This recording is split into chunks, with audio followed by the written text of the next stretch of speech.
Today we're checking out the Bigme B1051C. It is a color e-ink tablet with a 10.3-inch size, and it's packed with features, and it might just be one of the most complete e-ink tablets on the market. Not without its flaws, and we'll get into some of those today. Before we dive in though, on this channel we talk about tech from an intentional living and minimalist perspective. We like tech that marries form and function. So if that sounds cool to you, please consider subscribing and like this video for more. Special thanks to Bigme for sending this out for review.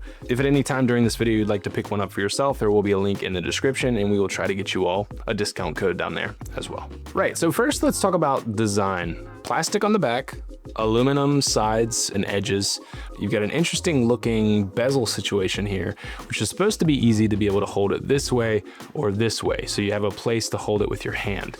As you can tell, it is 5.5 millimeters thin, super thin, pretty light. I think definitely adding the plastics has helped with that. And I would say overall, like, the build quality is pretty solid. It doesn't like creak or anything. Even though the back is plasticky, it kind of feels all metal in a way. It's definitely nice to hold, especially naked like this. It just feels very notepaddy, and it has a nice writing experience. It doesn't come off as cheap and plasticky as other devices we've tested in the past have. Now, the display is one of the main highlights here. It's definitely not the latest and the greatest, but it is rocking the Kaleido 3 panel, which means color e-ink, as you can see here. And this generation is noticeably better than the generation before it. So you are getting an 1860 by 2480 resolution in black and white, and then a 930 by 1240 resolution in color. Text looks sharp, and color content is brighter and clearer than the previous generation. It's an overall nice viewing experience. It also comes with a front light, which does allow you to change. You can see right now I have it kind of more yellowy, easy on the eyes. You can make it brighter, softer, more blue, more orangey color. Whatever kind of viewing light that you need throughout the day, you're able to change those right here in the settings. Under the hood, it's running a 2.4 gigahertz octa-core processor with 6 gigabytes of RAM and 128 gigabytes of storage, and it supports microSD cards if you need to add to that storage. It also runs Android 14, which is pretty cool, like one of the latest operating systems out there. You get full Google Play Store access, so you can install whatever apps you want on this. Now, before we go any further, this is an e-ink display, just as an aside here. So while you can have YouTube and Call of Duty running on here, it's an e-ink. It's going to be slower. The refresh rate is abysmal compared to something like an iPad or an iPhone. So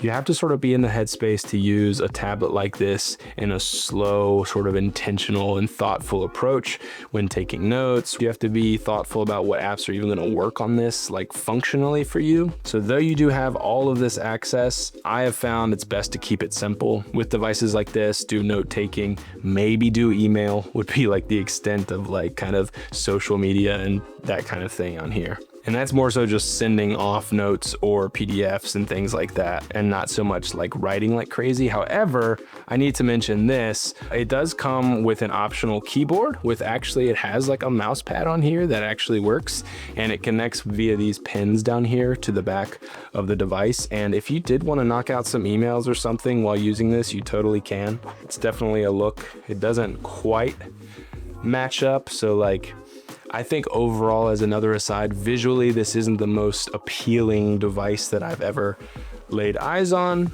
but again, it's thin, it's light, easily throw it in the bag. I think the fact that they sell the keyboard case is a huge plus if you need to, like I said, do some light emails or something like that while on the road or out for a business meeting. The note-taking experience is pretty solid. I will say it's one of the more like slick screens that I've ever written on. So it doesn't really have that like pull that paper does or some of the other sort of e-ink tablets have on them. You do get this newer EMR stylus, which resembles very closely the old Remarkable stylus for the Remarkable 2, and it does work very well. It feels very nice. You don't have to charge it, and it does cling onto the side there. So this stylus writing experience feels really nice. It doesn't feel as cheap as some of Bigme's past styluses that felt a little cheap to me. This feels really nice. Smooth, responsive, pretty accurate with note-taking here. But again, I do wish the screen was a little more grippy. Also, the handwriting recognition is global, so it works across the whole UI and all the apps included as well. Some other features, it does have an 8 megapixel camera here, which is good for taking snapshots of documents, and it can actually support OCR, so it can turn, you know, text that it sees in a photo into actual text to be copied and pasted and things like that, which is nice. And that's just super handy if you work with a lot of printed documents that you're trying to digitize. So there are dual speakers and 4 microphones. So again, say you are in a meeting, up here along the top, you can see sort of the microphone speaker grid. I think it's very smart to put it at the top, because if you're in a meeting setting, everyone's going to be sort of around it in front of you. So having the microphones picking up everything that way is super nice to record meetings. You can play them back through the speakers on here. Of course, they're not going to be fantastic speakers with such a skinny, small device, but they're there if you need to listen back to something in a pinch. Battery life is decent. It has a 3700 milliamp hour battery, and typical usage like reading, Kindle, or note taking usually drops about 4% per hour. Obviously, if you're doing more extensive stuff with full brightness on the screen, it will drop a little bit quicker. But you can easily get through a full day, maybe a few days, maybe even a week, just depending on how lightly you use the device with the battery that's included. Now, quickly to talk about the software experience, as I sort of mentioned before, it is e-ink. Things are a little bit slower. We actually had some trouble getting OneNote to even load on here, which could be, you know, an update we need to do. I updated the device when I got it, and it could be like an issue with GoodNotes or OneNote that we're having here, but it's just, yeah, so GoodNotes is just kind of giving me a blank white screen without a real way of doing anything here. OneNote was working a little bit better, but yeah, I don't really know.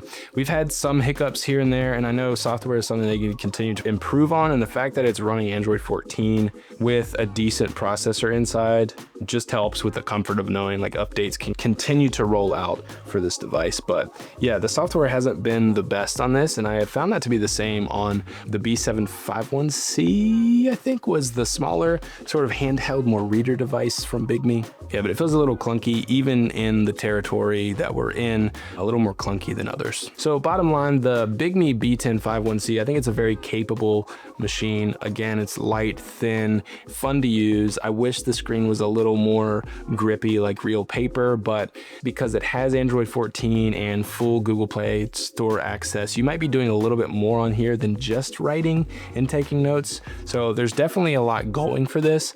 I am excited to see and watch Bigme and see how they improve upon these products and how much they can work on the software to really fit and make this more of a personalized and intentional use experience. That's gonna do it for this video. Again, thanks so much to Bigme for sending this out for review. If you'd like to pick yours up, there will be links in the description, which will help out the channel. And I will try to get you all a discount code. I haven't had much luck in the past getting discount codes with Bigme, but we'll see. Thanks so much for watching. If you enjoyed, please consider subscribing, like this video for more, watch this video next. I think you're gonna love it.